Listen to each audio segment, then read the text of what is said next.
was tonight. Not bad. Top of the Premier League, top 8 in the Champions League, and now a comfortable lead, obviously a 1-goal lead heading into the return leg at the Emirates in a couple of weeks' time. Lots to smile about at the minute, right? Yeah, we're happy to win today. We know that it's never easy to come here and win. Obviously, we could have done better because I think we conceded 2 goals that we could have avoided. But yeah, at the end we won, and we know that we have to finish the job at home. William, obviously it's a London derby. Does Mikel Arteta give you a different message, because there's a different kind of pressure when he's playing a London derby, especially against a big club like Chelsea? To be honest, today he didn't need to give us to tell us that it was derby, because it was a semi-final today. So we knew that if we want to go in the final, we have to beat them. And last season we lost the 2 games in the semi-final, so we didn't need the boss to tell us that it was a derby, because we knew that we have to do the job. William, last time we spoke about Timber being the best right back in world football, and you gave us a very good answer. I just want to ask you, what has Zubimendi brought to your team? Not only without the ball with that pivot in front of you, but with the ball he seems to control the game, and now he's added goals to his game as well. Can you talk us what it's like to have him in front of you? Yeah, he's a very good player. Never under pressure. You can give him the ball. He can have someone on his back. He never has the pressure. So he's so good with us with the ball and without the ball. And today as well, we saw that he can score as well. He scored too many goals this season, to be honest, for a number 6. So yeah, it's good to have him, and I'm sure that he will help us a lot to win some titles. William, what's going on? A great game tonight. Listen, how important is it to win this tournament in particular, because it's the first trophy that you can lift? And would it give whoever wins it momentum for the rest of the season? Yeah, because we want to win everything. I think I'm tired to finish the season without nothing in my pocket. So now we have 4 competitions. Oh, your pockets and we want to win. Yeah, my pocket was empty the last year, and now we want to win everything: Carabao, FA Cup, Champions League, Premier League. Of course, it's not easy. It's easy to say it. So, but we want to prove it on the pitch, and we will give everything to win every title. William, you come across as a very confident and talented player. Is it fair to say that you and Gabriel have been described as the best centre-back pairing in world football? Do you two look at yourselves as the best pairing in world football? Yeah, for me, yes. I think we have the best partnership in the world, but of course we have to prove it with the titles, because if we say that we have the best and we win nothing, it means nothing if we say we have the best and we win nothing. So we have to win titles, and after at the end of the season we will say that we have the best partnership in the world, but we have to prove it on the pitch with the titles, of course. There's a feeling I get now, William, with you guys, and especially from yourself, that you feel strong, you feel confident. There's no arrogance there, but there's a self-assured that you know what you're going to do. Is that just from winning games, or is that from a little bit of heartache from before, that now it's like a burning desire that you're going to get this job done? It feels different this year. Yeah, of course, because as I said, the previous years we learned a lot, because we were almost there for the last 3 years, but now this season we all feel different. The squad is ready. The squad are ready to compete for every competition. Of course, we are confident, but yeah, as I said, it's easy to talk, but yeah, we know what we have to do on the pitch, and now we are good, but yeah, it's not finished. There is 5 months left, and we'll give everything on the pitch to win every title. Yeah, perfect position to do it so far as well. Just before we let you go, you joined us after the Crystal Palace game, joining us tonight, hopefully joining us next time as well, after the game at the Emirates, where you through to the next round, if all goes well for you. Yes, I hope so. What a dramatic 5-goal thriller to mark your first home game as the new Chelsea head coach. Before we get into the details of what happened on the pitch, how did it feel? Yeah, at the start, it's a dream for me to be at a club of this size, with wonderful stadium, got a really nice welcome. Yeah, crazy game. I love the energy of my team. We kept going until the end, frustrated with the manner in which we conceded the goals, but a lot of positive aspects to our performance, considering the players we had out today. Talking about the manner in which you conceded those goals, it's been a frustration for Chelsea fans when you look at what happened here today. How high is it up your priority list to try and address that? I think the first goal obviously comes from a corner. The third goal is disappointing because it's from a restart. We don't switch on. They play through our shape. We don't make the ball go back. And 2 passes later, the ball's in our net. So there are things for us to improve. But what you need is a good attitude. You need a good energy. What I loved was the resilience of the team to keep going. And we have to keep building and keep improving. Someone who did show good energy was Alejandro Garnacho coming off the bench, reducing the deficit on 2 occasions. He's obviously showing you he wants to be starting. So what did you like most about his performance other than the goals? No, it was an outstanding performance. I thought all 3 of my wide players today were very good. I thought Estevao was always a threat. Pedro Neto played 3 different positions. And when Garner came on, he showed his quality. So I know I've got a good squad. And it's a shame that he scores 2 goals and we don't win or draw the game. So there are things that we need to improve. We saw that fluidity with your attacking players. You mentioned Neto playing in different positions. Is that something we can expect with you here at Chelsea?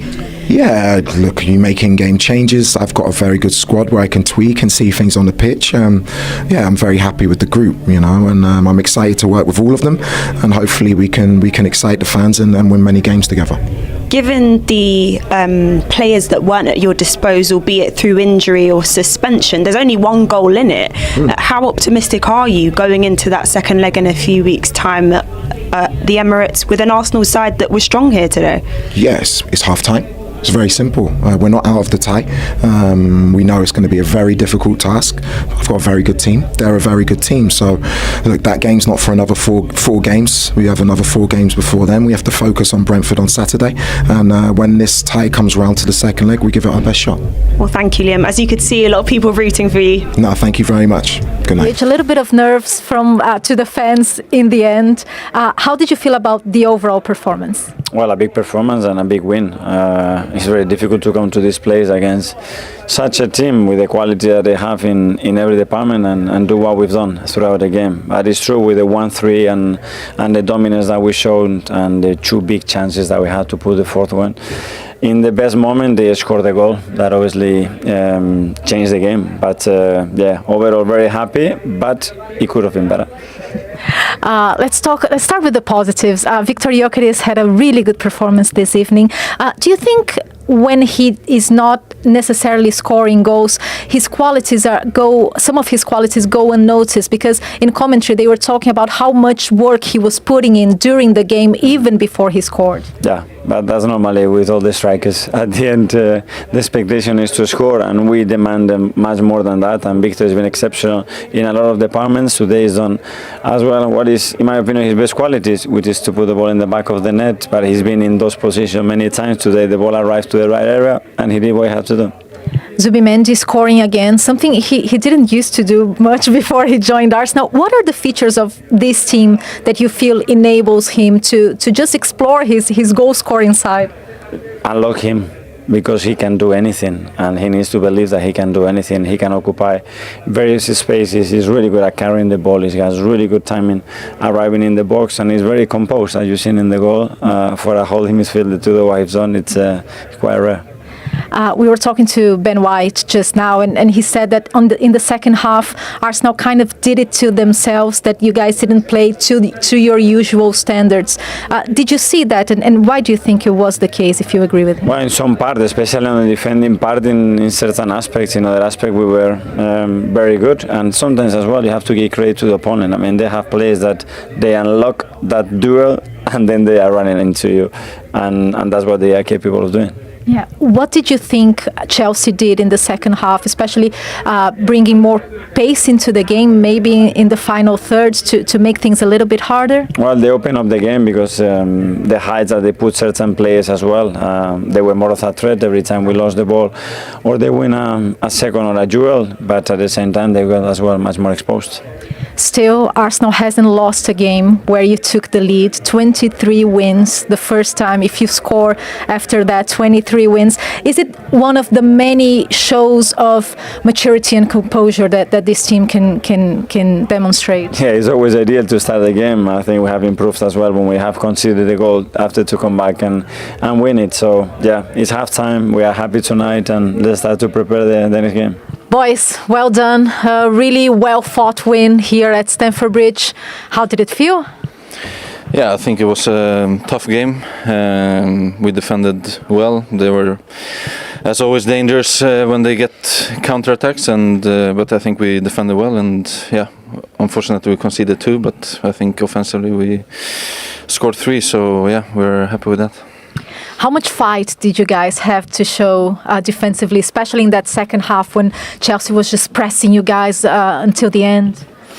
Yeah, I think we kind of done it to ourselves. We didn't play very well in the second half and let them give us more pressure really, and then yeah, that's how we probably conceded the goals and not up to our standards really. So it's a bit disappointing in the second half, but yeah, win. Well, going to the positives, both of your goals, starting with you, Ben. Could you talk a little bit about that corner and how you got into that position? Because you found a space and had a quite comfortable header. Yeah, we knew there was going to be a free man, so it was just finding that and it worked out early, and I was free and managed to get into a good space. And then the cross. Sanchez had a little bit of, so it's not technically yeah. Is it not? Yeah, because he had the hand, but yeah, but you guys have a really good connection since you guys played together at Brighton, right? Yeah, under 21s, isn't it? Does it help when you're looking for him in the box? Yeah, of course. I knew he was going to be waiting for the ball across. Yeah, I didn't really look, to be fair. I just tried to fire across. Did you see Ben's intention before he hit the cross? How? Because you guys really understand each other on the pitch. Yeah, I think it's not his first assist to me, so yeah, I knew he was gonna try to find me, and yeah, he did. So it was nice. Does that goal, Victor, shows a lot of your strengths in just being in the right position at the right time and just poaching the ball? Yeah, that's what I need to do, and I can do it more often. So yeah, we won today and we keep going. Well, how big does it feel, this win? Because they scored twice, but you guys showed a lot of fight. There's still the second leg. Yeah, I mean, this is still the second leg, but of course it's good to come away with a win and advantage for the second leg. But yeah, we still have to do a good performance in the second match. Well done for you both. Victor, your player of the match. Ben, do the honors, please. My guy. Thank you, mate. Mikel Arteta's work at Arsenal is being viewed in an even brighter light after the recent coaching shakeups elsewhere. With Chelsea parting ways with Enzo Maresca and Manchester United moving on from Ruben Amorim, the contrast is hard to miss. Arsenal has kept moving forward under Arteta, giving him time through difficult stretches, and now seeing the payoff as the club pushes again in the Premier League title race. It also raises a bigger question about strategy. While Chelsea and United are changing direction again, Arteta has been in place for more than 6 years, outlasting a long list of managers across those two clubs in that span. That stability has become part of the story, and it was a major talking point on the Seeing Red podcast with Tom Canton and John Cross. Beyond reacting to Amorim's dismissal and breaking down wins over Aston Villa and Bournemouth, plus Manchester City's loss to Chelsea, the conversation kept returning to one core idea: structure. Not just who is the coach, but how much power that coach has, and whether the club is built to support a long-term project. Cross pointed to Arsenal as a rare example of patience turning into real strength. He argued that Arsenal's willingness to back Arteta through the messy early phases helped create the stable position they're in now, and that this kind of time and support investment is what can turn a club into something truly solid. Canton's response was sharp and honest. Arteta's arc, he said, has almost become a problem for other clubs, because it tempts them to keep coaches they probably shouldn't. But at the same time, it's still the best example of what can happen when you hire the right person and actually give them time. And that time wasn't smooth. The discussion highlighted how Arsenal could easily have pulled the plug early. 2 8th-place finishes, then 5th, missing out on the Champions League, and a Europa League semi-final exit to Unai Emery's Villarreal. Any of those moments could have pushed a club into panic mode. Instead, the argument is that Arsenal recognized the bigger reality. Arteta didn't have the resources to compete at the required level right away. The squad needed a rebuild. The roster needed to be refreshed. That's where the comparison to Chelsea and United becomes even more pointed. The podcast suggested that recruitment and decision-making structure are often what determine whether a coach survives. If signings don't land, results suffer. And if a coach doesn't have enough influence or the club isn't aligned behind a clear plan, it becomes much easier for things to collapse. In other words, giving time only works if the coach is empowered to shape the team in a way that matches the vision.